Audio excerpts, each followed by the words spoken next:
So once you've adjusted inventory, and basically if the company was using LIFO, or it could be using weighted average, is LIFO really that you'd be concerned about, then you need to adjust your balance sheet and income statement to FIFO, assuming that other companies in the industry also use FIFO. You want to compare apples to apples, not apples and oranges. Once you have that, then you're ready to do some analysis on inventory and cost of goods sold to get an idea about how profitable the company is, and also how easily the inventory moves. Gross profit analysis, here you can see Home Depot. The first thing you would want to look at is gross profit margin. That would be gross profit divided by net sales. And so here you can see the numbers for Home Depot. And the way you would calculate, for example, 34.2% would be 30,265 divided by 88,519. And this refers to how well the company marks up their merchandise to sell it to the public. So in general, there are two philosophies towards gross profit margin. There are companies that have very low volume but high markup, and then there are other companies that have very high volume but low markup. So whenever you look at a company, Home Depot tends to be a little bit more on the high volume side, lower gross profit. You also have companies that have high gross profit because they've created some kind of differential for their product, some kind of unique demand for their product.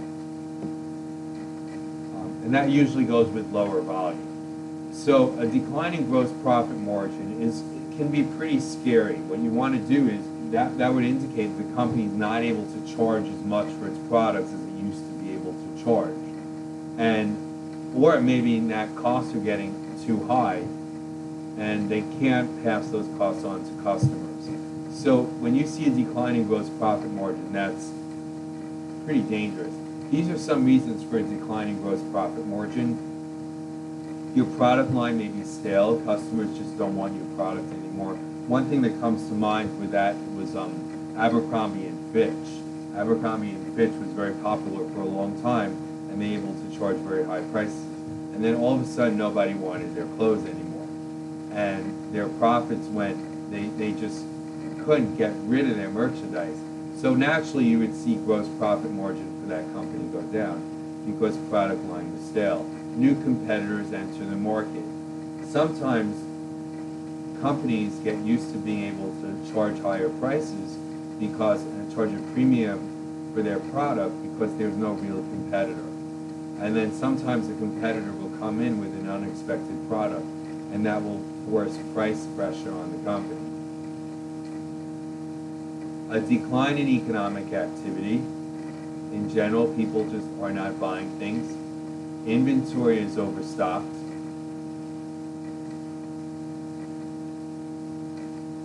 And they just have too much inventory and they can't get rid of it.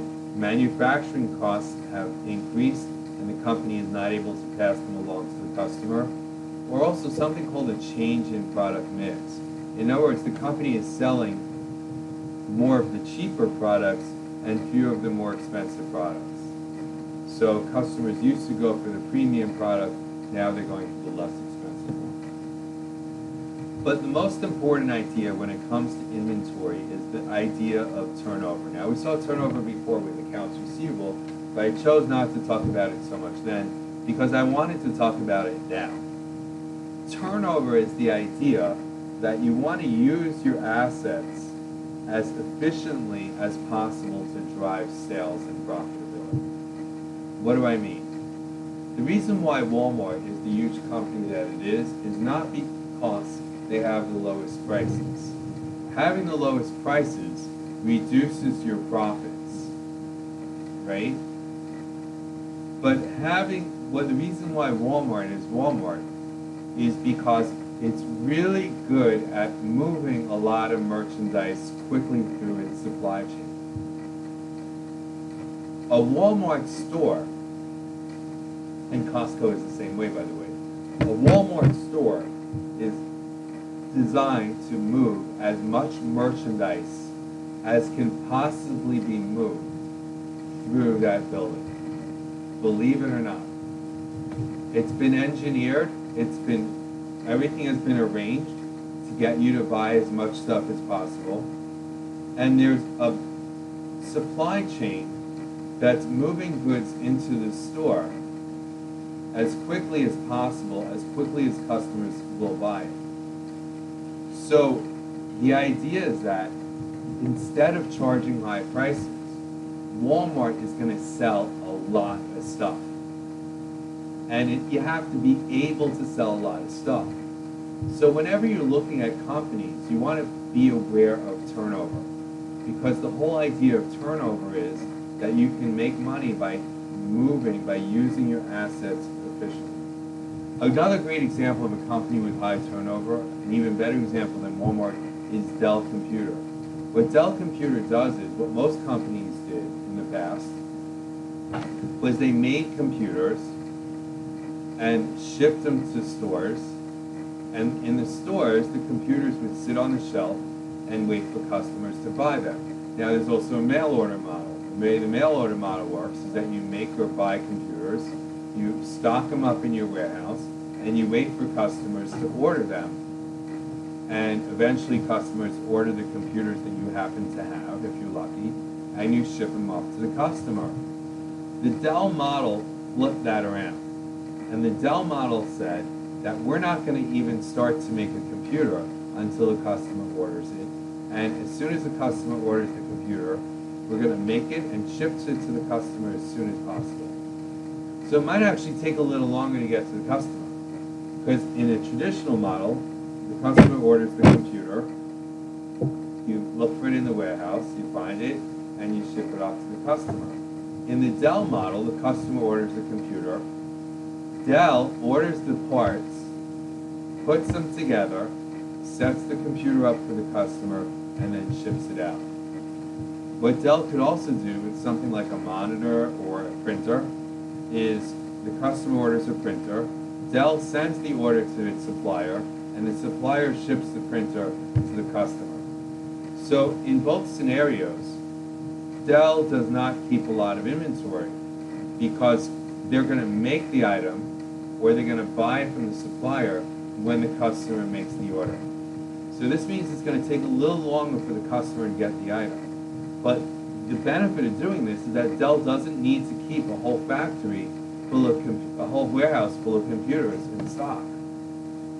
Instead, it just needs to keep the parts available. And in fact, what Dell does is it doesn't even keep the parts in stock. It orders the parts from its suppliers, and the suppliers are required to deliver within a few hours. So this way, Dell doesn't need to stock any inventory. So when you're looking at a company, you want to see how the company manages their inventory. Now, the reason why Dell is successful, by the way, is that not keeping inventory, or keeping a low level of inventory, saves them so much money that they can now pass those savings on to the customer, and customers can pay less for the product. So a key measure is called days inventory outstanding. And this is the number of days, on average, that it takes to between when you buy inventory or make it and you sell it.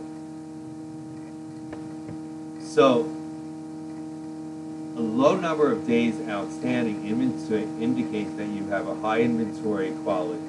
Because if you have things sitting around your warehouse, maybe, or in your store, maybe it's because your customers don't want it. Maybe there's something wrong with it. So if inventory is moving quickly, then the chance of something going wrong, not only are you assured that that's good inventory, but also you can be sure that you're less likely to have some problem. If you have a warehouse full of computers, those could become obsolescent and worthless. Those computers are losing value every day because new computers are coming out that are better. So a high level of inventory equates to high costs and also high risk of losing that inventory. Furthermore, a low number of days inventory outstanding indicates that the company is using its assets efficiently. It doesn't have too much inventory sitting on its balance sheet that it might not sell. So companies, good, excellent companies, are always trying to manage their operations so that they can supply their customers using less and less inventory. We have a similar measure called days payable outstanding. Oh, here's how you calculate the days inventory outstanding. It's 365 times average inventory divided by cost of goods sold. The average number of days it takes you to sell your inventory. Another measure is days payable outstanding. This would be the average number of days it takes you to pay your bills, accounts payable. And then we have what we call the cash conversion cycle. So we've already seen days sales outstanding. And if we add together days sales outstanding with days inventory outstanding, and we subtract days payable outstanding, then we get cash conversion cycle. This is the number of days between when you pay for inventory and you collect payment from your customer.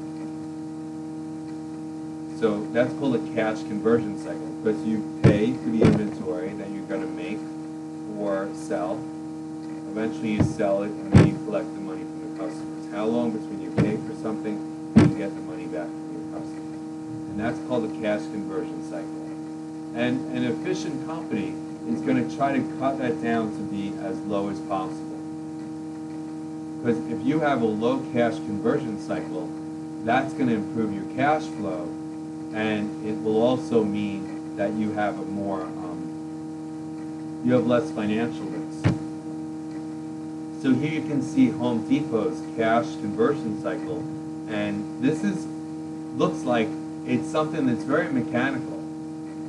You know, when you think about Home Depot and what makes the company successful, you probably think about selling successful products and all the sexy ideas that go with marketing. But in fact, business can be looked at in a much more mechanical way, and that can lead to outstanding results. So what Home Depot did was, over time, the days sales outstanding increased, but it's Home Depot, they just sell to retail customers, so it's not a big deal.